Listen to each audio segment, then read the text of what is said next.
Donc ici, c'est une coupe au niveau du testicule chez le rat, donc chez un mammifère.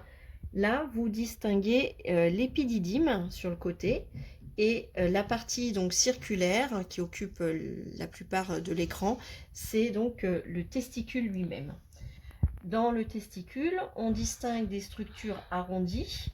Ce sont les tubes séminifères. Donc on va zoomer sur les tubes séminifères.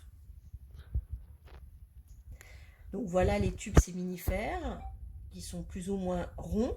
Entre les tubes séminifères du tissu conjonctif, mais aussi les cellules de Leydig, qui sont donc des cellules sécrétrices, on va trouver aussi des vaisseaux sanguins.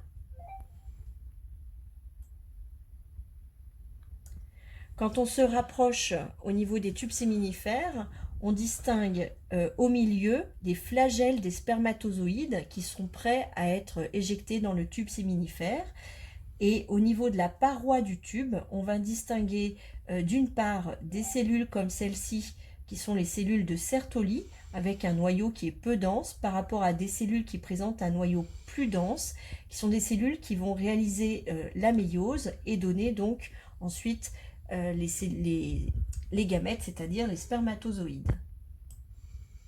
Donc si on se rapproche davantage, voilà, donc par exemple ici vous avez une cellule de Sertoli et donc parmi les cellules au niveau de la paroi du tube séminifère, vous devez reconnaître qu'il y a des figures de division cellulaire.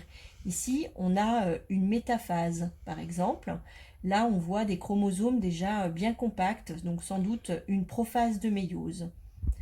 Donc on peut en se promenant comme ceci distinguer à nouveau des cellules de Sertoli, des figures de division cellulaire. Donc la méiose se fait de la périphérie du tube vers l'intérieur, le temps avance si vous voulez comme ceci. Et là, les petites structures un petit peu pointues, ce sont les têtes des spermatozoïdes. Alors, toujours la même chose, on est en coupe transversale. Donc, il faut imaginer que c'est une structure en 3D. Donc ici, on n'a que les têtes qui sont visibles, on n'a pas coupé au niveau du flagelle. Et par contre, là, vous voyez, la structure en crochet, c'est la tête du spermatozoïde.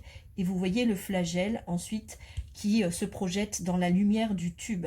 Donc les têtes des spermatozoïdes sont enchâssées ici sur la partie interne du tube séminifère et les flagelles se projettent au niveau de la lumière.